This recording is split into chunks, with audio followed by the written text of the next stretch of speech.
इसमें बाकी है।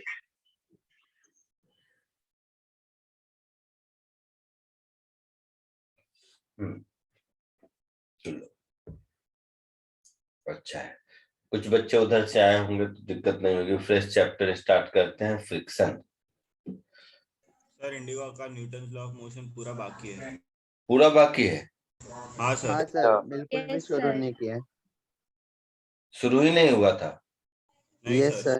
सर, आपका कल का फर्स्ट लेक्चर था इंडिगो में। अरे तू इंडिगो में था क्या कल? नहीं, वो ग्रुप में अभी भी हूँ ना, तो शेड्यूल देखा था। तो कल लॉज ऑफ मोशन ने, उसमें तो दूसरा वाला ट्रैक पर आता हूँ मैं। नहीं, लॉज ऑफ मोशन इंडिगो में सोम सर ने पढ़ाया था। हाँ, मतलब पढ़ाया शुरू। सोम सर ने पढ़ाया होगा। हाँ तो सोम सर ने शुरू नहीं किया लॉज ऑफ मोशन? नहीं, उस हम लोग का मतलब फर्स्ट लेक्चर पढ़ाया इस हफ्ते इंडिगो हाउस में। अच्छा सर हमें किसी ने भी नहीं बताया। अरे सुनो, सब चुपचाप सुनो, क्या बोलते हो मुझे कुछ समझ नहीं आता। सर ऐसे सबका आगे पीछे है चैप्टर। हाँ, इसीलिए फ्रेश चैप्टर है, अभी किसी का आगे पीछे नहीं होगा, सबका स्टार्ट होगा। ठीक है, पहली बात। दूसरी बात मैं बता दूं, इंडिगो हाउस में मैं काइनेमेटिक्स वाला ट्रैक पढ़ा रहा हूँ शायद। शायद क्या, सच में।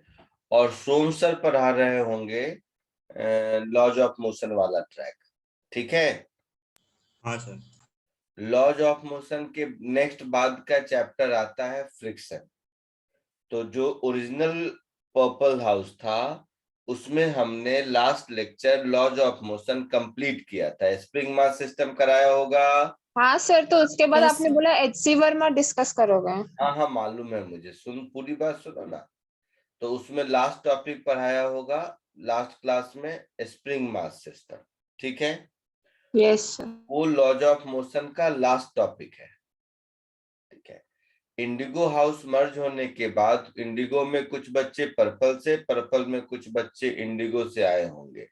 सिर्फ इस वजह से होमवर्क डिस्कशन मैं आज होल्ड पे रख दिया, और अदरवाइज आज होमवर्क डिस्कशन करता और कल मींस नेक्स्ट लेक्चर में जब भी होता तब फ्रिक्शन लेक्चर 1 स्टार्ट करता। ठीक है। तो मिसमैच सिर्फ एससी वर्मा के होमवर्क डिस्कशन का है, क्योंकि मुझे जहां तक समझ है कि कुछ बच्चे जो इंडिगो से पर्पल में शिफ्ट हुए होंगे उनका लॉज ऑफ मोशन अभी कंप्लीट नहीं हुआ होगा। ठीक है, सबको समझ आया? Yes, sir. Yes sir. चलो स्टार्ट करूं। हाँ सर।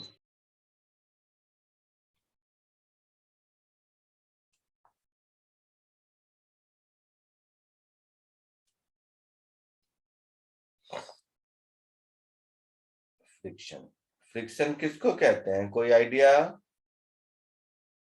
सर, कोई भी फोर्स के अपोजिंग फोर्स को। क्या मतलब है, कोई भी फोर्स के अपोजिंग फोर्स को?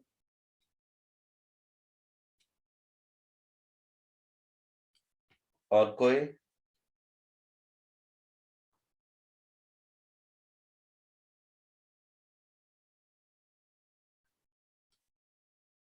Sir, the resistance against two planes.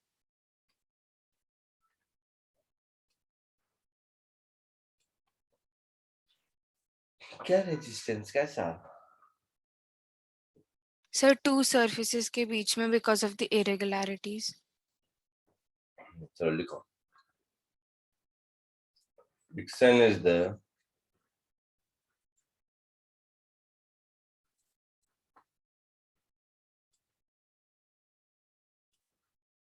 property of matter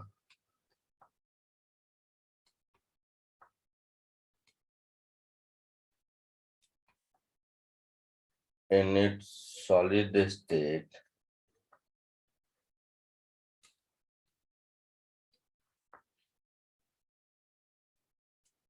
due to which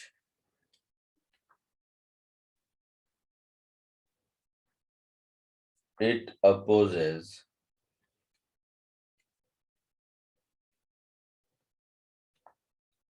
relative motion or potential relative motion.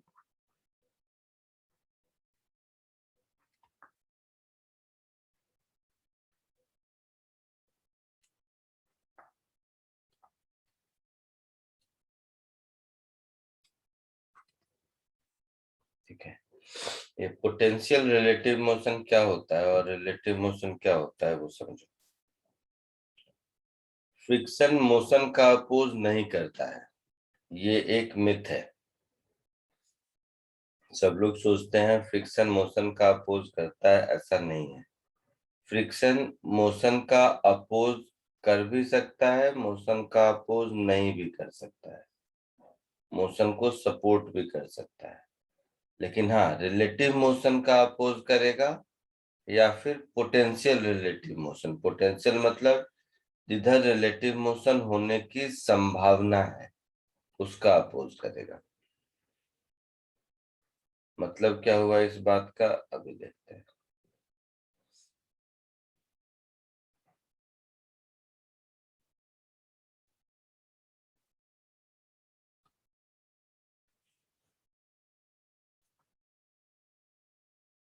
और तीसरी चीज, फ्रिक्शन सिर्फ सॉलिड में होता है। लिक्विड और गैस में जो होता है उसको विस्कोसिटी, एयर ड्रैग ये सब कहते हैं। सॉलिड में ही फ्रिक्शन होता है। जैसे इन दोनों पॉइंट को समझते हैं। ये एक ऑब्जेक्ट है और उसके नीचे ये एक दूसरा ऑब्जेक्ट है और ये ग्राउंड है।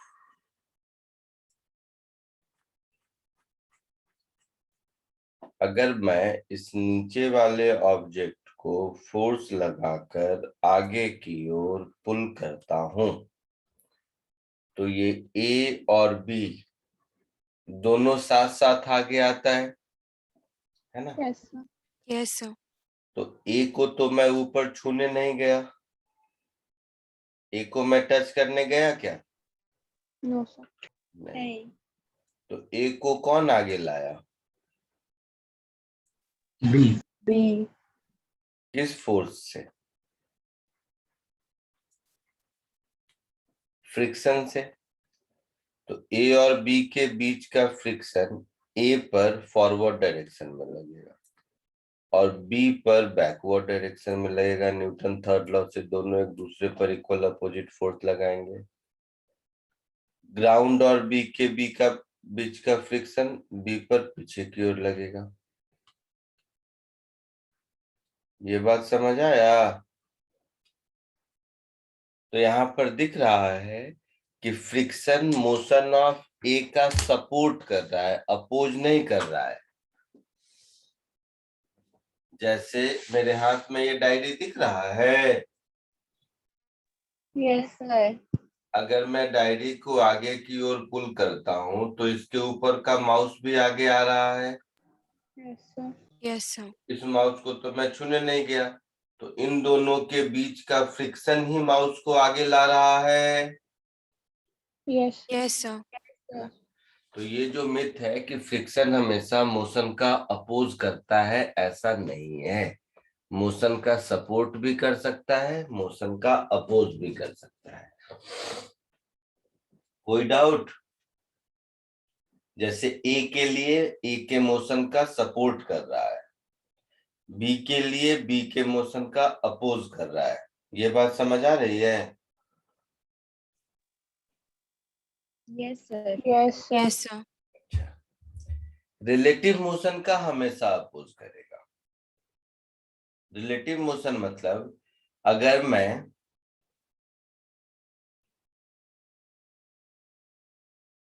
रिलेटिव मोशन मतलब समझोगे? ये बात समझ आई?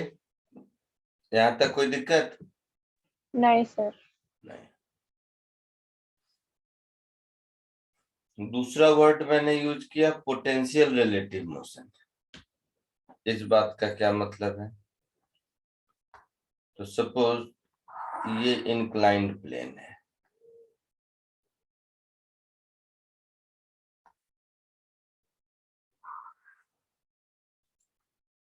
इस इंक्लाइंड प्लेन पर मैंने एक ब्लॉक रख दिया।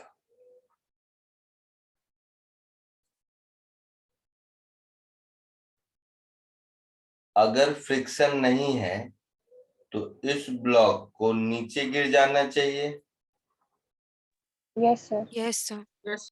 क्योंकि mg sin थीटा इधर लग रहा है, ये नीचे गिर जाएगा। तो अगर ये नीचे नहीं गिरता है तो इसका मतलब है ब्लॉक और इंक्लाइन सरफेस के बीच का जो फ्रिक्शन है वही इसको रोक रखा है। Yes, sir. Yes, sir. तो यहाँ पर मोशन नहीं हो रहा है ना,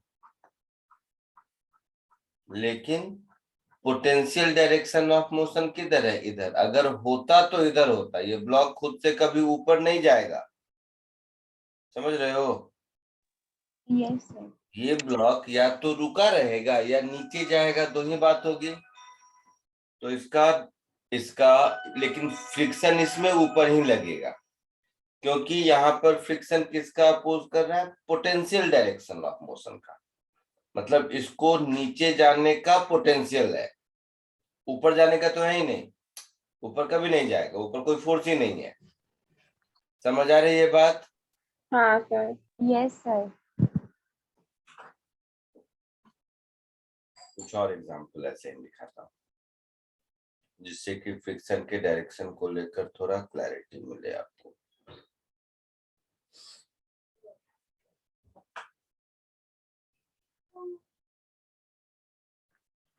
सर बी डायग्राम में क्या लिखा आपने? बी डायग्राम में हाँ वो ब्लू कलर में क्या लिखा?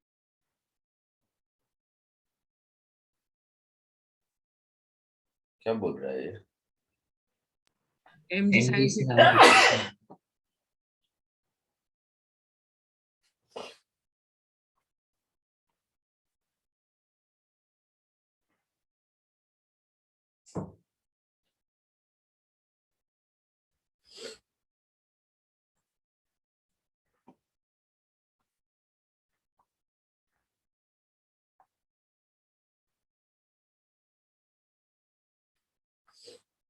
चलो ऐसे समझो एक और।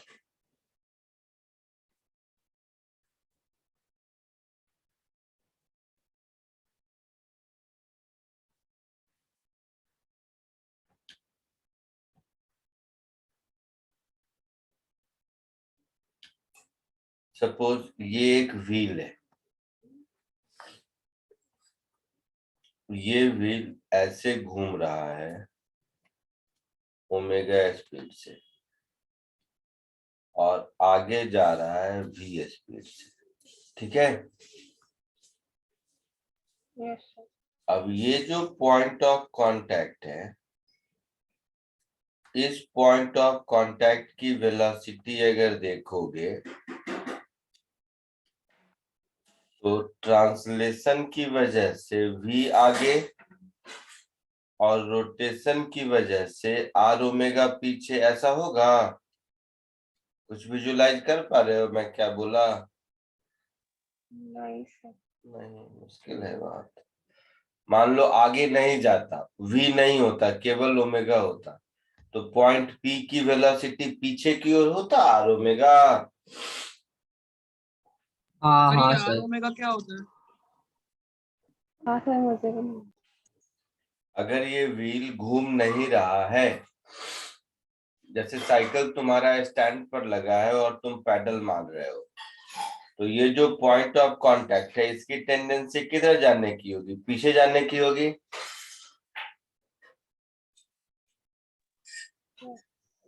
अरे ये सर पर अगर ऐसे पर अगर घूमेगा स्लोप तो इस पॉइंट की टेंडेंसी पीछे जाने की होगी। तो इसके घूमने की वजह से इस पॉइंट P की वेलोसिटी पीछे की ओर है और इसके ट्रांसलेशन की वजह से इसकी वेलोसिटी आगे की ओर है। तो रिजल्टेंट वेलोसिटी पॉइंट P की जो होगी वो v माइनस r ओमेगा होगी फॉरवर्ड डायरेक्शन में, हाँ या ना?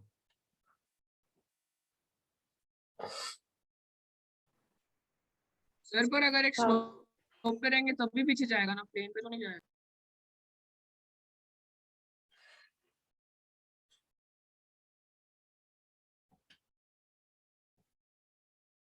चलो इसकी जरूरत नहीं है, तो मैं समझ गया, इसको हटाओ।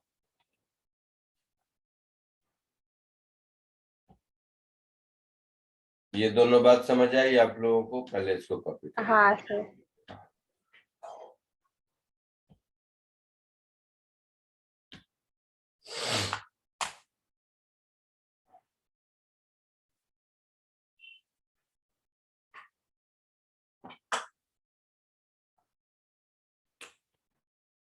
सर थर्ड भी समझा था सर, प्लीज दिखा दो ना सर, सॉरी। और नहीं, हटा दिया मैंने, कहीं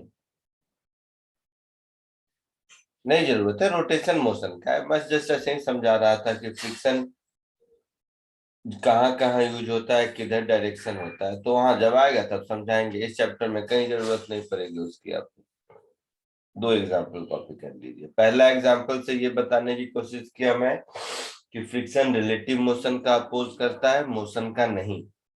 और दूसरे एग्जाम्पल से ये बताने का कोशिश किया कि even if there is no motion then also friction opposes direction of potential motion.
हो गया, आगे बढ़ूं?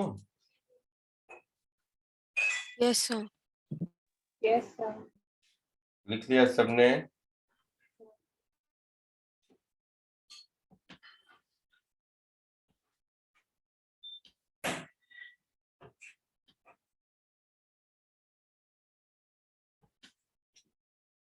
फटाक से मुझे डायरेक्शन ऑफ फ्रिक्शन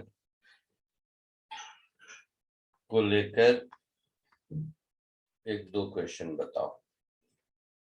जैसे ये, इसमें कुछ सॉल्व नहीं करना है, सिर्फ फ्रिक्शन का डायरेक्शन बताना है आप।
बोलो हो गया?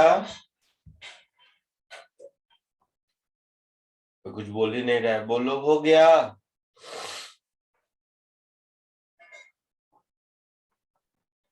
ओ भाई साहब,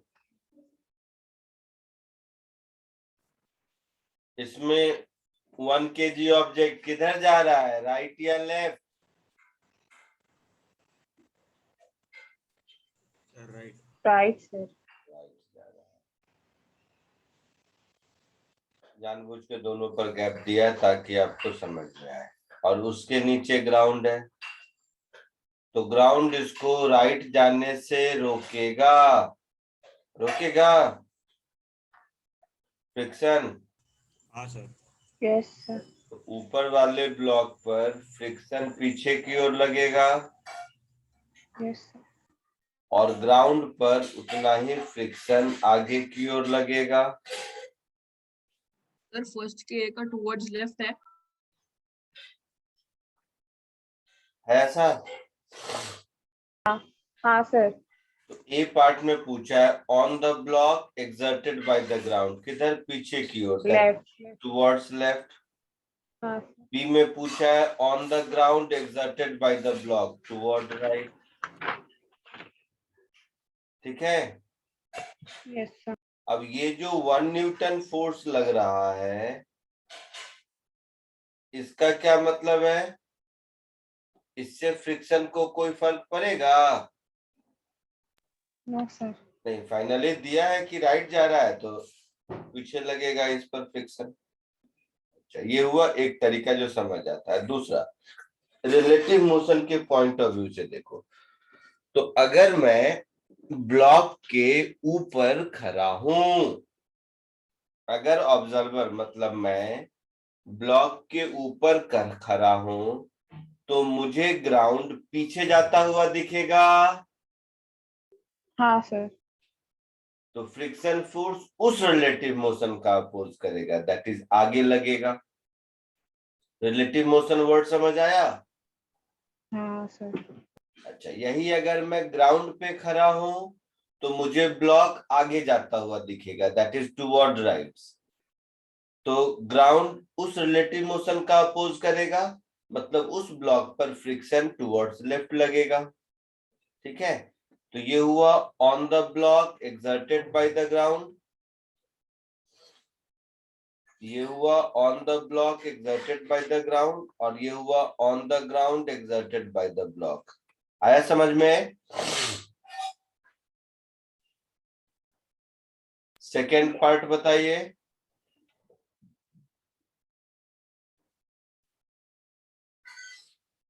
सेकेंड सॉल्व किया?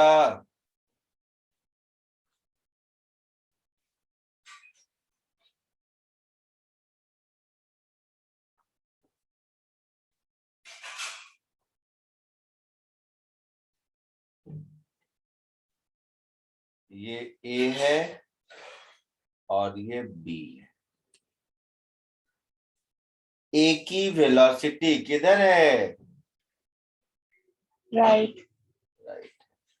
बी की वेलोसिटी किधर है?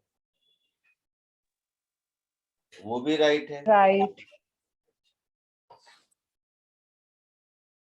तो बी ए पर फ्रिक्शन किधर लगा रहा है, ये हमें सोचना है। हाँ सर।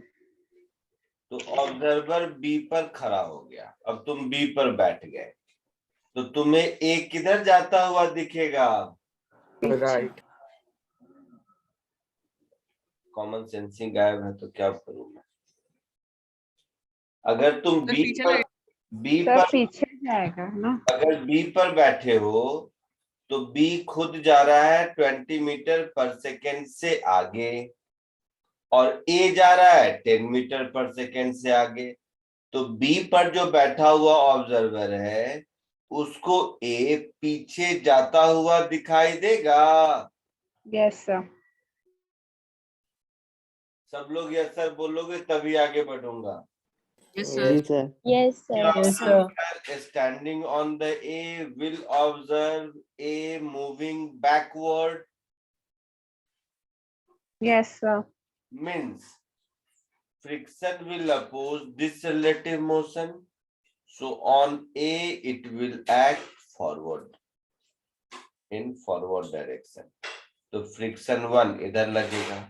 न्यूटन थर्ड लॉ से बी ए पर फ्रिक्शन आगे लगाया तो ए बी पर फ्रिक्शन पीछे लगाएगा। ये न्यूटन थर्ड लॉ से। ऐसे भी अगर सोचो तो तुम अगर एज अ ऑब्जर्वर ए पर बैठे हो तो बी किधर जाता हुआ दिखाई देगा? आगे। आगे। तो बी पर फ्रिक्शन पीछे लगेगा। ग्राउंड ग्राउंड पर अगर ऑब्जर्वर है तो उसको बी किधर जाता हुआ दिखाई देगा? आगे। आगे। तो ग्राउंड इस पर फ्रिक्शन पीछे लगाएगा।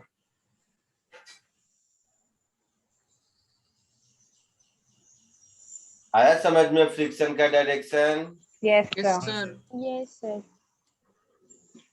तो इन दोनों कहानियों से हम लोग दो चीज सीखे। नंबर 1, कोई भी दो सरफेस अगर एक दूसरे के कांटेक्ट में है तो उन दोनों के बीच का फ्रिक्शन दोनों पर इक्वल और अपोजिट डायरेक्शन में लगेगा। Clear? Yes sir. If two surfaces are in contact, then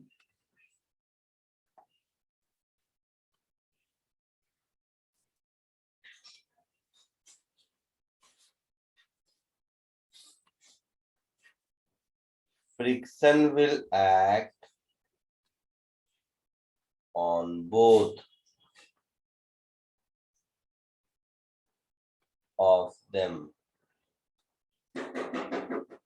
in opposite direction.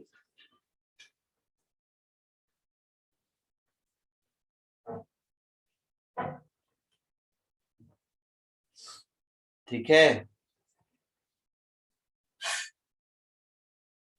In opposite directions, but of equal magnitude. ठीक है? दूसरा, फ्रिक्शन किधर लगता है? तो टेंजेंशियल डायरेक्शन में लगता है। सरफेस ऑफ कांटेक्ट के पैरेलल लगता है, देखो, है ना? यस। हाँ sir. So direction of friction is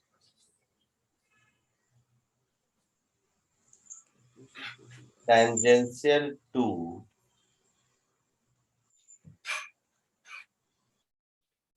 both surfaces in contact. समझ आया? ये दोनों बातें लिख लीजिए, फिर आगे बढ़ते हैं।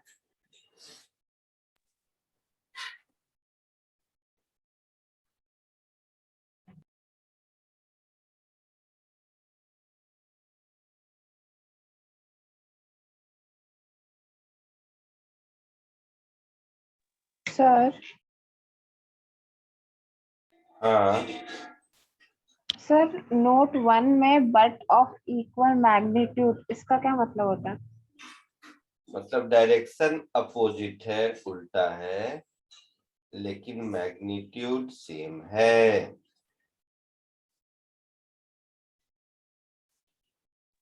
हाँ सर, वो समझा, मैग्नीट्यूड ऐसे सेम है, बट लाइक डायग्राम में कैसे है वो? डायग्राम में दिख रहा है कि ए पर अगर पीछे लग रहा है तो बी पर उतना ही आगे लग रहा है।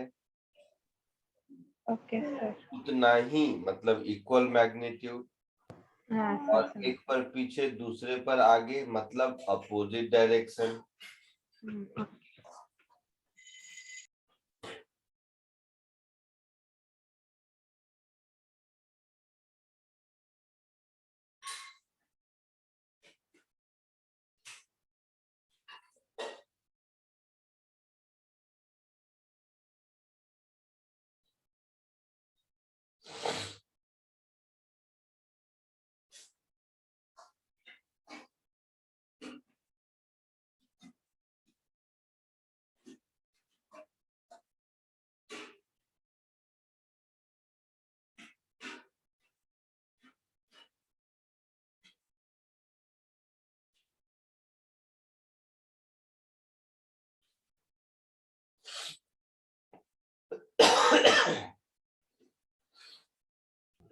सर नोट 2 में direction of friction is tangentially to both surfaces in contact.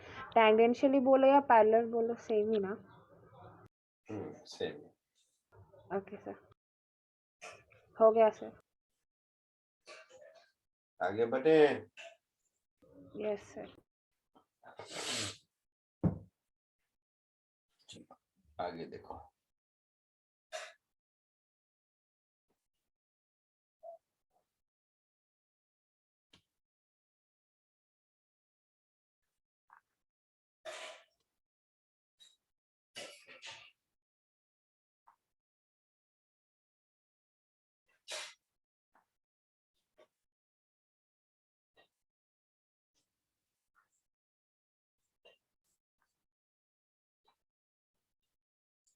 आगे इसका नाम दे दो टाइप्स ऑफ फ्रिक्शन।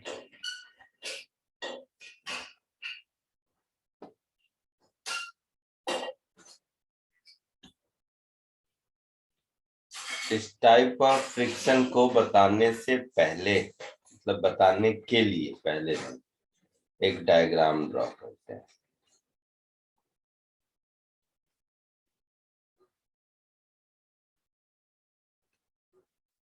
ये ग्राउंड पर एक ऑब्जेक्ट रखा हुआ है और इस ऑब्जेक्ट पर मैंने फोर्स इधर लगाया, तो ये मेरा अप्लाइड फोर्स है।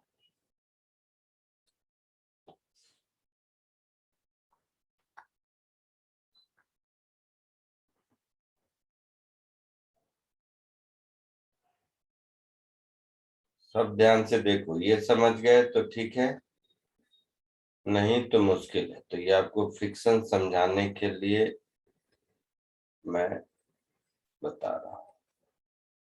ये अप्लाइड फोर्स है और ये फ्रिक्शन फोर्स है। अब सोच, ध्यान से सब सुनो, ये मिस कर गए जिंदगी में कभी फ्रिक्शन नहीं समझोगे। जैसे मेरे सामने टेबल है, मैं इस टेबल पर 1 न्यूटन का फोर्स लगाया, टेबल आगे नहीं आया। ऐसा होता है ना, किसी चीज को खींचते हो वो आगे नहीं आता है। हाँ. Yes, sir. हाँ सर, क्योंकि हमारा फोर्स फ्रिक्शनल फोर्स के इक्वल है इसके लिए।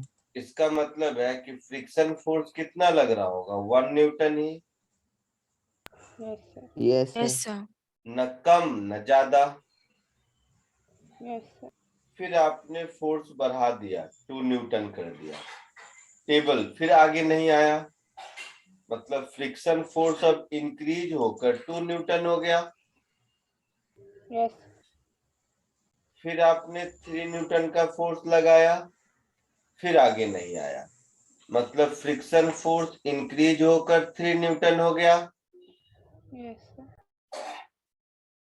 सपोज आपने 3.5 न्यूटन लगाया और इस समय आपका टेबल आगे आना जस्ट स्टार्ट हुआ, मतलब फ्रिक्शन फोर्स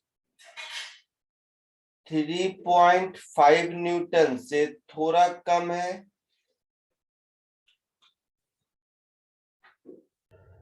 यस सर. है ना? तो इस प्रोसेस में यहां से यहां तक ऑब्जेक्ट रेस्ट पर है। Yes sir.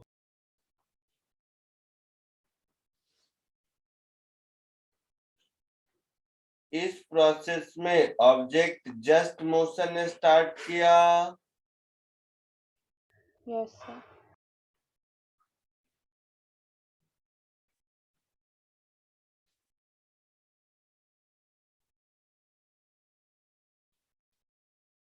आप अगर अप्लाइड फोर्स फिर बढ़ाते जाओगे, अब मान लो तुमने 4 न्यूटन लगा दिया, मान लो,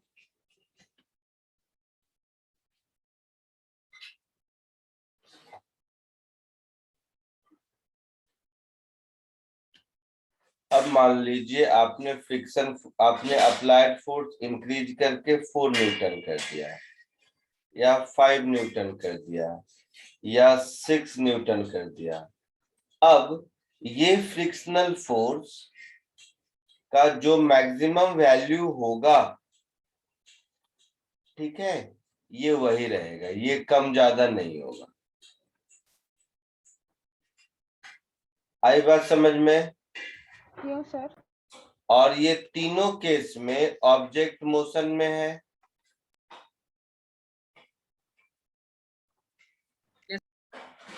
Yes, sir. है ना?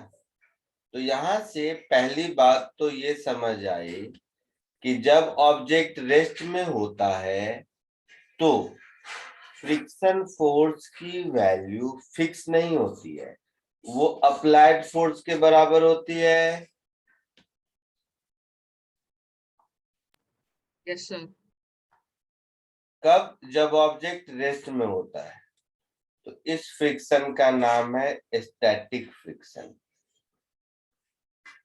क्योंकि ऑब्जेक्ट स्टैटिक कंडीशन में है। जब ऑब्जेक्ट मोशन में होता है तो फ्रिक्शन फोर्स की वैल्यू कांस्टेंट होती है, वो उससे ज्यादा से अपोज कर ही नहीं सकता। अपोज अगर उससे ज्यादा से कर सकता था तो जिंदगी में मोशन शुरू ही नहीं होगा कभी, है ना? हाँ सर। तो Yes, sir. इसको हम लोग कहते हैं काइनेटिक फ्रिक्शन। ठीक है? और जिस मोमेंट पर मोशन स्टार्ट हुआ है इसको हम लोग कहते हैं लिमिटिंग फ्रिक्शन।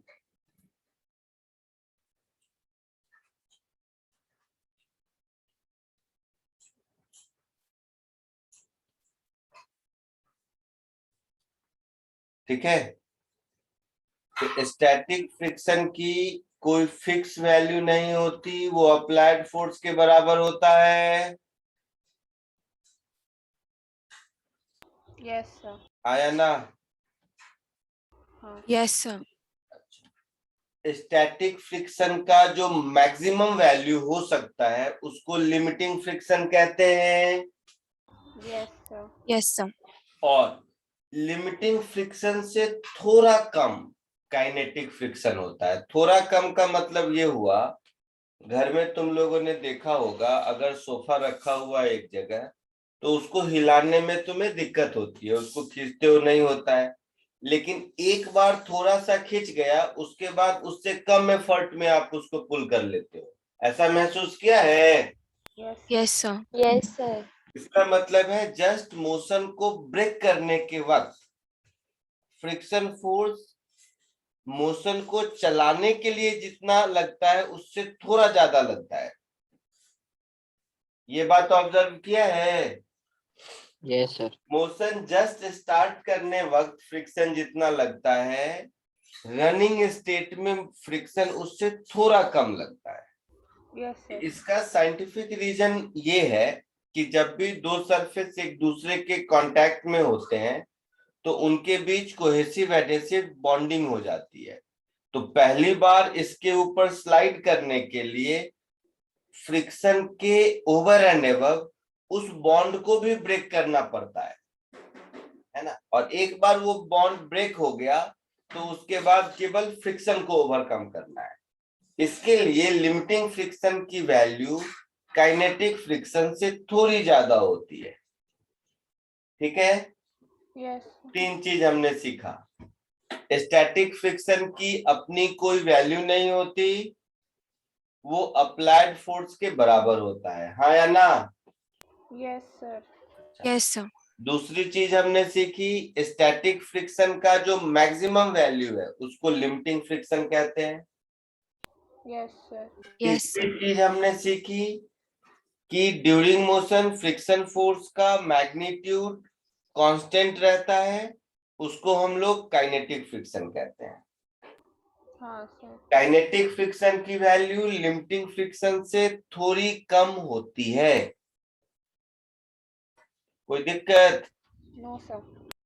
पक्का यस। सबको? Yes sir. Yes, sir. ठीक है, तो ये जो बात है इसको हम लोग यहाँ पर ऐसे लिखते हैं आपको समझाने के लिए। ये टेबल नहीं बनाते, वो कहीं नहीं रहता, वो आपको समझाने के लिए मैंने इतनी कहानी कही। अब एक्स एक्सिस पर ये मेरा अप्लाइड फोर्स है और वाई एक्सिस पर फ्रिक्शन फोर्स है। तो जब तक ऑब्जेक्ट रेस्ट में है, यहां से लेकर यहां तक, जब तक ऑब्जेक्ट रेस्ट में है तब तक तो अप्लाइड फोर्स और फ्रिक्शन फोर्स इक्वल होगा। तो इस कंडीशन को बोलते हैं स्टैटिक फ्रिक्शन।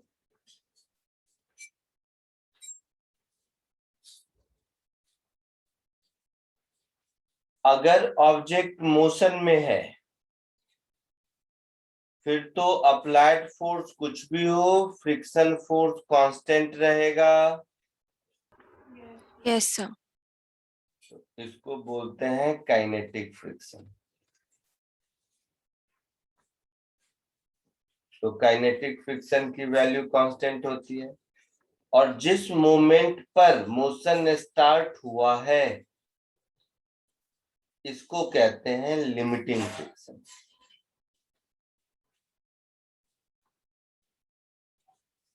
तो टेक्निकली फ्रिक्शन 3 टाइप के हो गए, स्टैटिक फ्रिक्शन, लिमिटिंग फ्रिक्शन और काइनेटिक फ्रिक्शन। कोई डाउट यहां तक? No, sir. नहीं। तो हम लोगों ने जो 3 बातें सीखी वो बता देता हूं। पहला, in static condition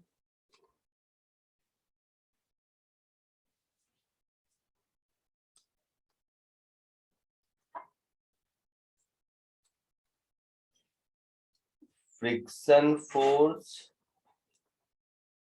equals to applied force.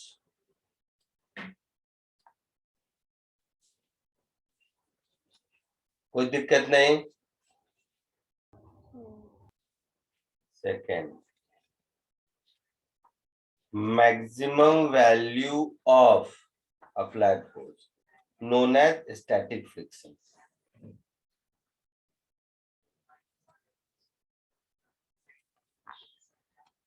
Maximum value of static friction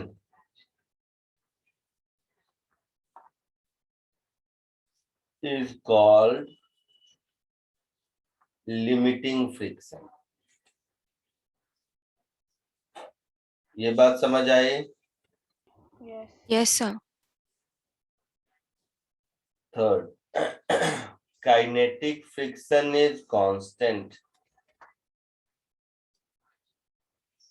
Kinetic friction का मैग्नीट्यूड, डायरेक्शन तो मोशन के डायरेक्शन के अपोजिट होगा, is constant and is slightly less than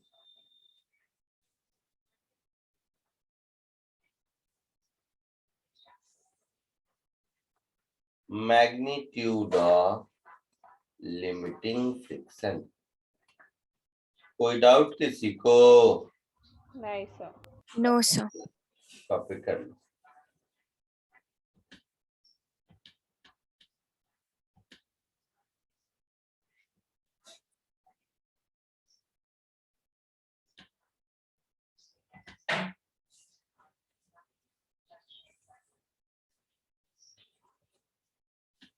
ये टेबल आप बनाए हैं वो भी कॉपी कर लो। हाँ, सब कुछ।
completed.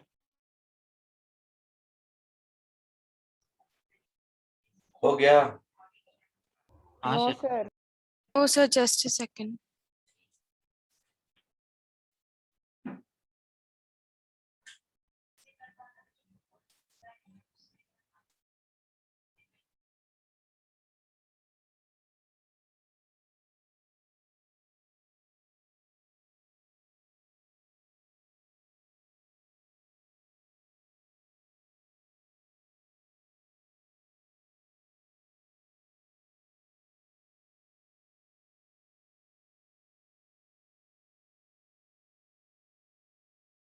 Done, sir. एक मिनट सर, एक minute.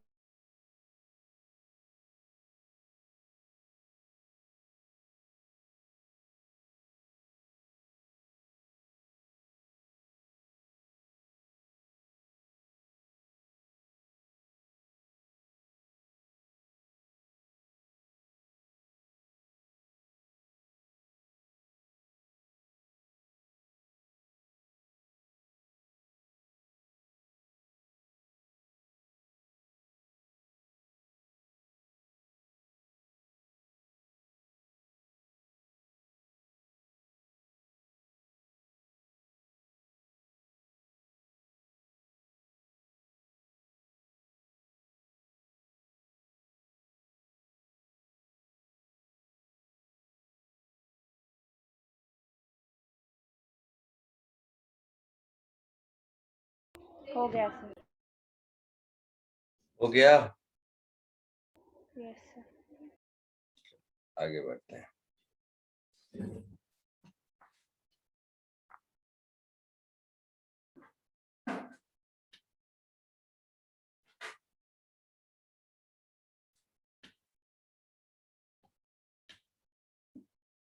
Next is law of friction.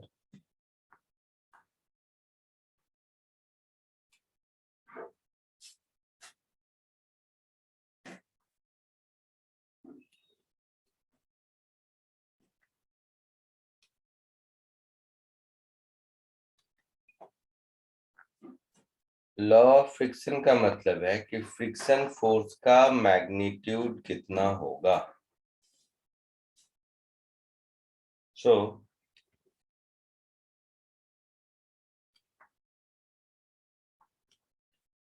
magnitude of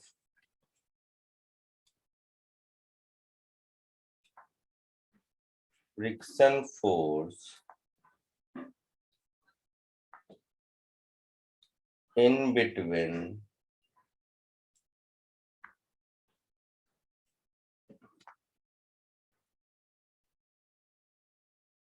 two surfaces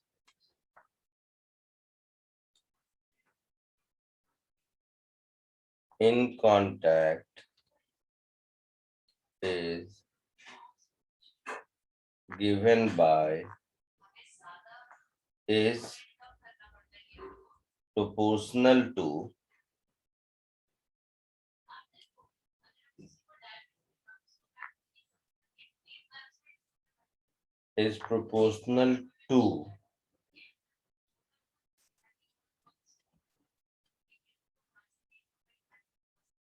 normal reaction between them.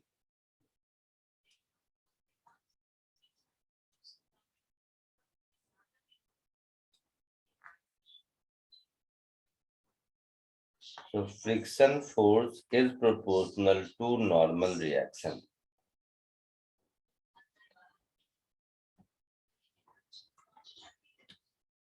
मतलब friction force is equal to some constant into normal reaction. ये जो सम कांस्टेंट है इसको हम लोग दोनों सरफेस के बीच का कोएफिशिएंट ऑफ फ्रिक्शन कहते हैं. इसको हम लोग कोएफिशिएंट ऑफ फ्रिक्शन कहते हैं. ठीक है. अब फ्रिक्शन जैसे 3 टाइप के होते हैं तो ये कोएफिशिएंट ऑफ फ्रिक्शन भी 3 टाइप के होंगे. Yes sir. एक को हम लोग कहते हैं कोएफिशिएंट ऑफ स्टैटिक फ्रिक्शन।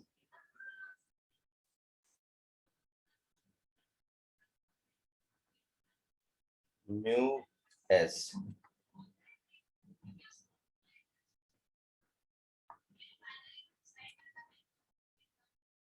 एक को कहते हैं coefficient of limiting friction.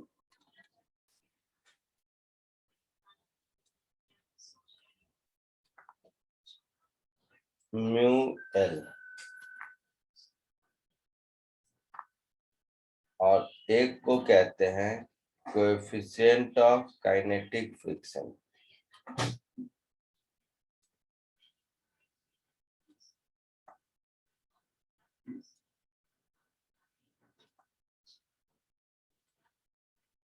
Mu के।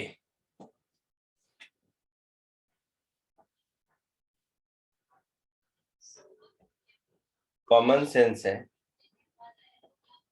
म्यू के छोटा होता है म्यू एल से, है ना?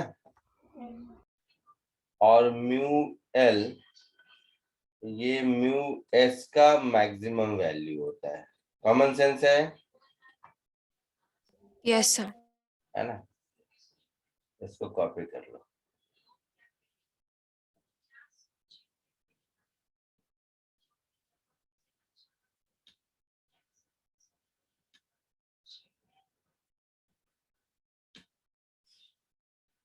कॉपी कर लीजिए इसको।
हो गया सर।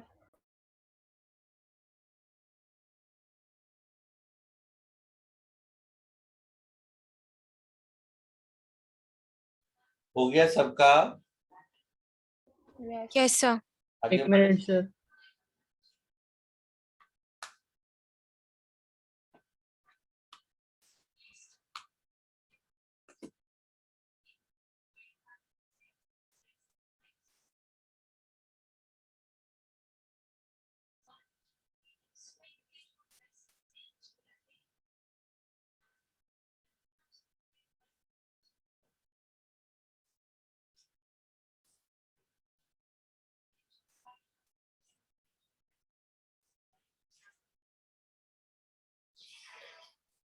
हो गया सर।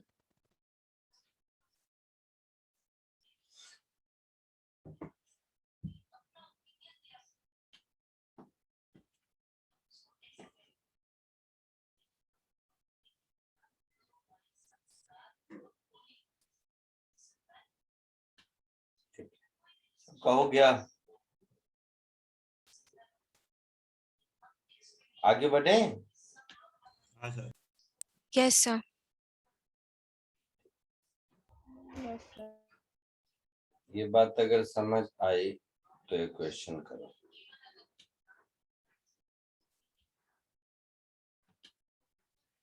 जब भी कभी कोएफिशिएंट ऑफ स्टैटिक फ्रिक्शन दिया रहेगा क्वेश्चन में, मतलब आप ये समझिए कि वो कोएफिशिएंट ऑफ स्टैटिक फ्रिक्शन का मैक्सिमम वैल्यू है। ये बात समझ आया? बीच का कोई वैल्यू होता नहीं है, हाँ सर। मिनिमम 0 होता है और मैक्सिमम होता है। तो क्वेश्चन में म्यू एस कहीं लिखा हुआ है, मतलब बाय डिफॉल्ट वो स्टैटिक फ्रिक्शन का मैक्सिमम वैल्यू है ना? कोशिश कीजिए इसको।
सर आप 2 मिनट के लिए ऊपर का दे दो।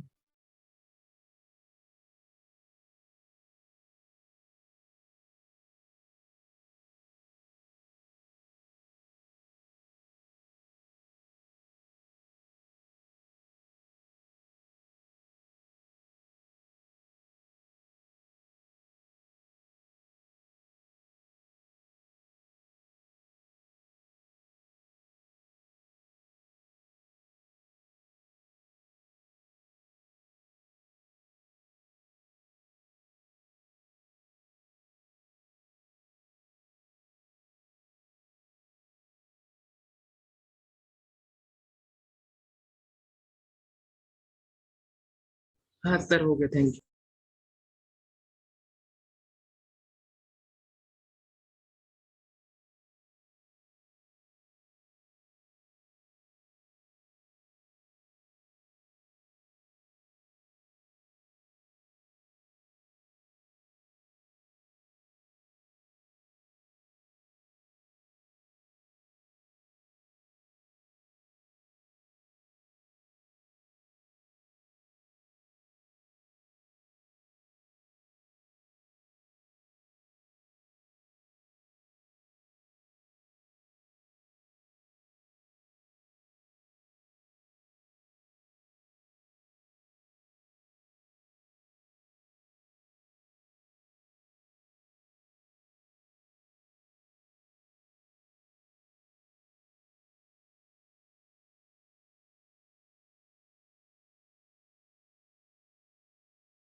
बोलो, आया कुछ? बैठे हो आराम से तुम लोग, कोई कुछ नहीं। चलो देखो, अब सीखो, सीखो, सब सीखो।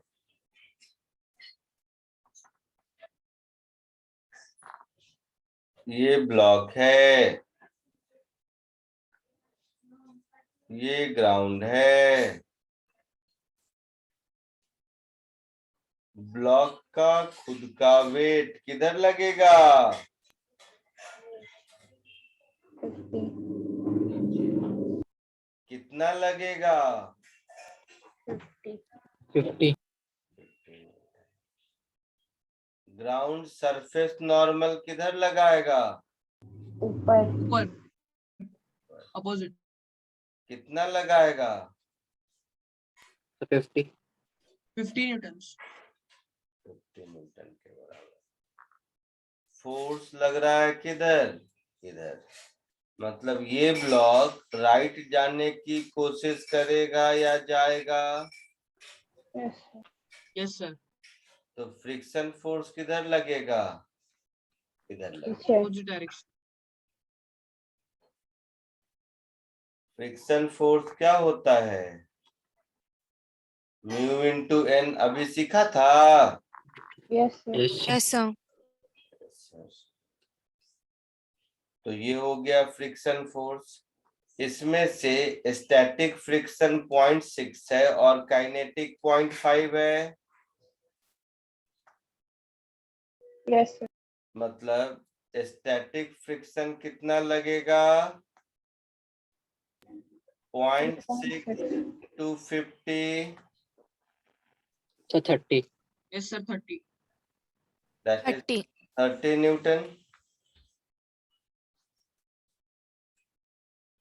काइनेटिक फ्रिक्शन कितना लगेगा?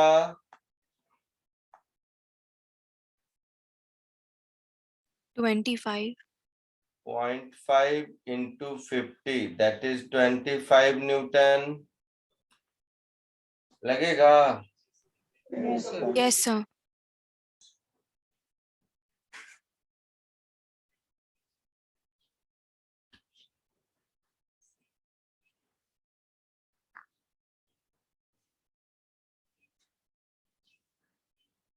अब अप्लाइड फोर्स कितना लग रहा है क्वेश्चन में? 5 न्यूटन कितना? Sir first Five. में 5 5 Newton. अगर F 5 न्यूटन है तो 30 न्यूटन तक तो ब्लॉक हिलेगा ही नहीं,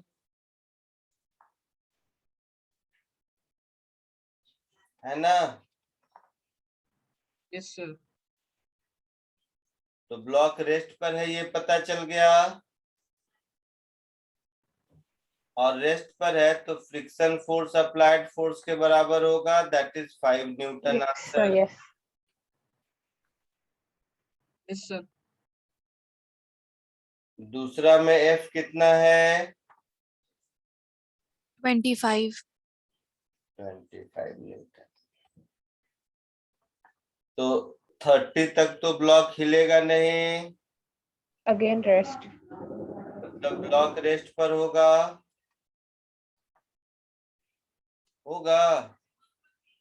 Ah, sir. और ब्लॉक अगर रेस्ट पर है तो फ्रिक्शन फोर्स अप्लाइड फोर्स के बराबर होगा। Yes, sir. थर्ड,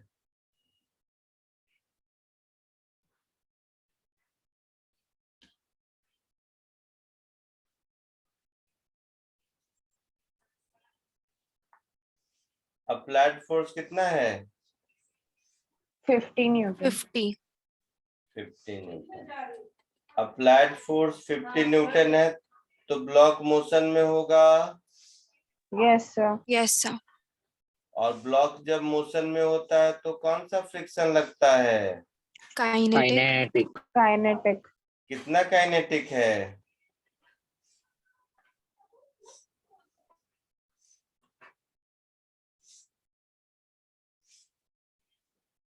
है ऐसा?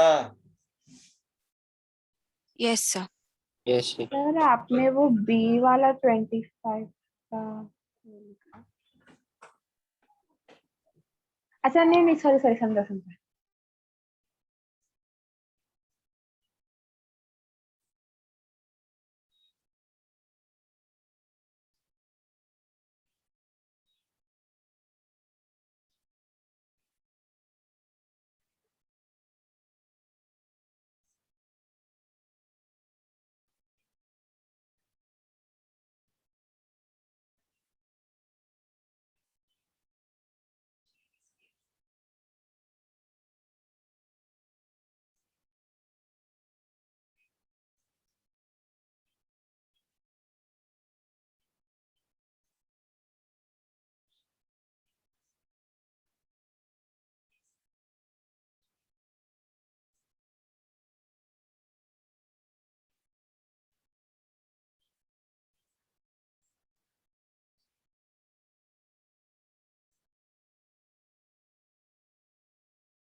ये बने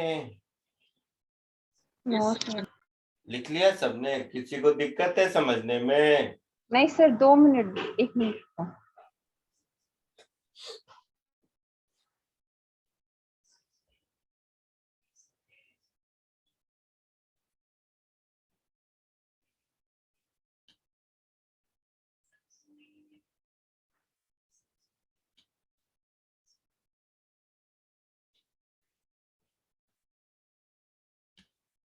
आगे बढ़े। Yes, sir.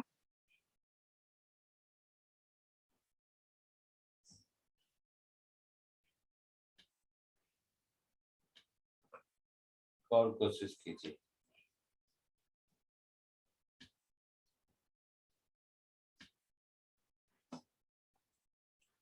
दिख रहा है सबको?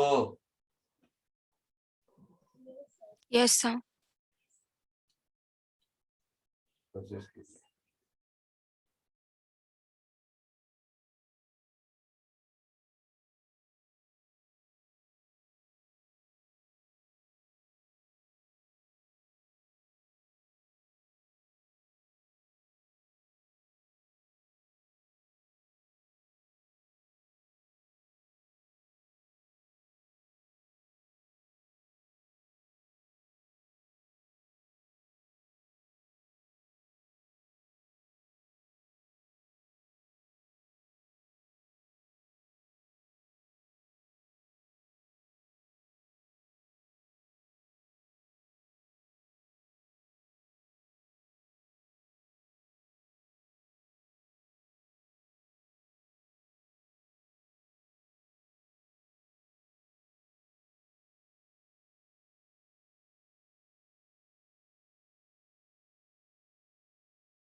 बोलो, आया कुछ?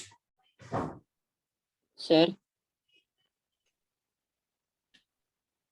बोलो। सर वो होने का ना, हाँ मैक्सिमम वैल्यू आप इसके आगे नहीं हो रहा। क्या आ गया? मैक्सिमम वैल्यू वो स्टैटिक और काइनेटिक के मैक्सिमम वैल्यू। फोर्स इधर लग रहा है, Yes. कितना लग रहा है? 50 न्यूटन। 50 Newton. ये एंगल कितना है? 37 degree. फोर्स का ये वाला कंपोनेंट कितना होगा? 50 cos 37। Yes sir. कितना? Yes sir Yes, sir. नहीं, वैल्यू बताओ। सर मुझे आंसर आ गया sir 25/3 metre per second square आ रहा है। Very good. इधर 50 sin 37 डिग्री, कितना वैल्यू होगा sin 37 का? सर 60। 30 न्यूटन।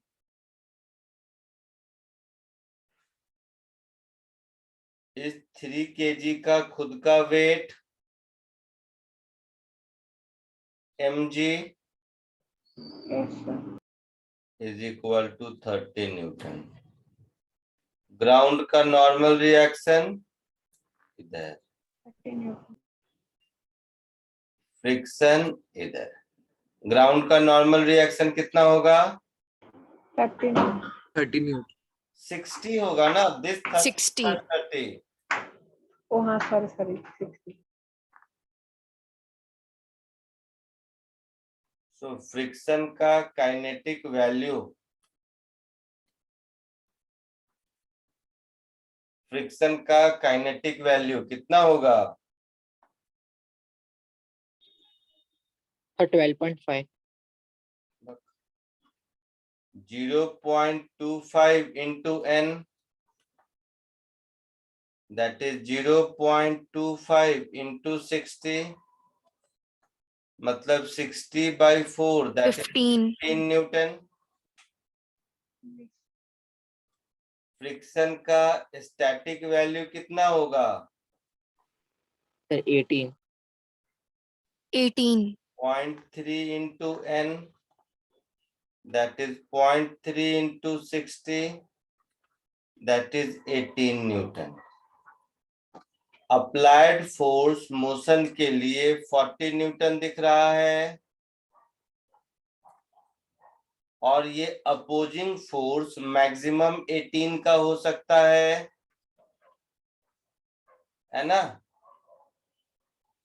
Yes, sir. इसका मतलब है ऑब्जेक्ट मोशन में है। Yes sir.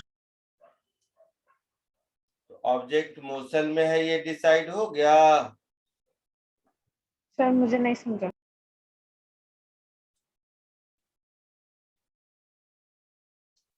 ऑब्जेक्ट मोशन में है, ये डिसाइड हो गया। तो क्या लिखेंगे हम लोग? 50 नहीं, कितना था राइट वर्ड डायरेक्शन में? 40 माइनस फ्रिक्शन का kinetic value is equal to ma, that is 40 minus 15 is equal to 3 into a. So a is 25/3 meter per second square. Answer किसी को आया भी था, बोला भी था किसी ने? सर हाँ मेरा यही था। Very good. अब बोल, कौन बोला नहीं समझ आया? क्या नहीं समझ आया? सर वो ऑब्जेक्ट इज इन मोशन, वो आप ऐसे कैसे बताए कैसे समझाऊंगा। बताया? जादू से। जादू क्या है कि इस ऑब्जेक्ट पर राइटवर्ड डायरेक्शन में कितना फोर्स लग रहा है? 40 न्यूटन। 40। और लेफ्टवर्ड डायरेक्शन में अपोजिंग फोर्स कितना लग रहा है?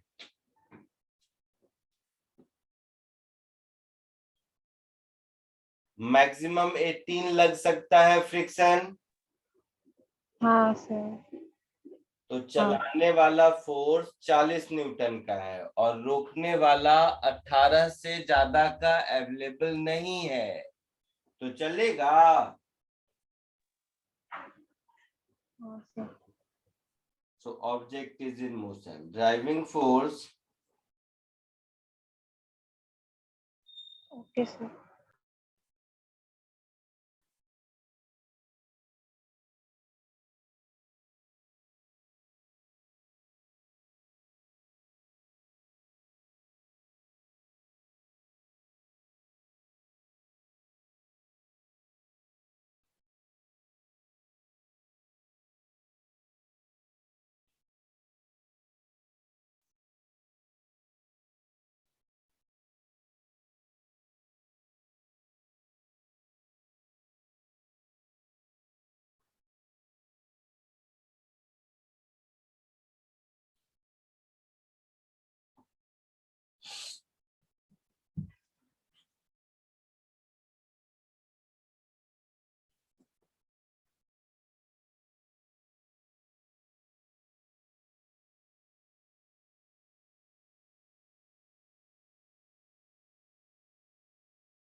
Done, sir. नो बोलो बोलो।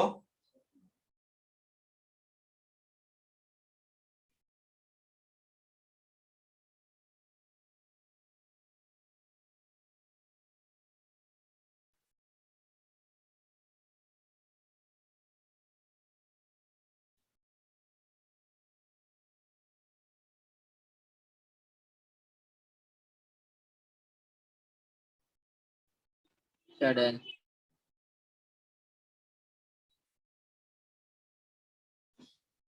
आगे बढ़े।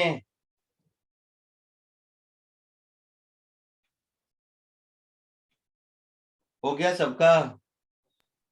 Yes sir. चलो आज के लिए इतना ही, नेक्स्ट लेक्चर में मिलते हैं। Bye sir, thank you sir. Thank you, sir. Bye sir, thank you sir. Bye.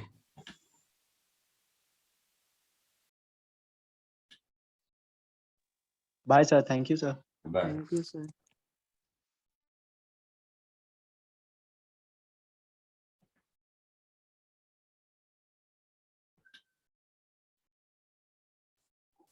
Sir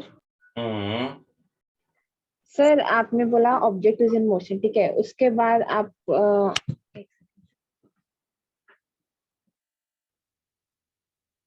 हाँ, उसके बाद आपने वो लिखा ना 40 minus friction of kinetic is equals to ma। Sir वो आप कहाँ से मतलब ऐसे बोल रहे हो? ये ऐसे क्या फॉर्मूला है? लॉज ऑफ मोशन में एक भी प्रॉब्लम नहीं किया है?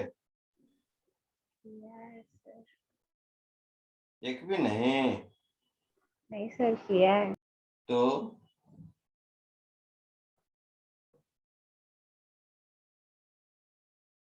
एकदम शॉकिंग, मतलब तुम लोग इलेक्ट्रिकल शॉक देते हो मुझे।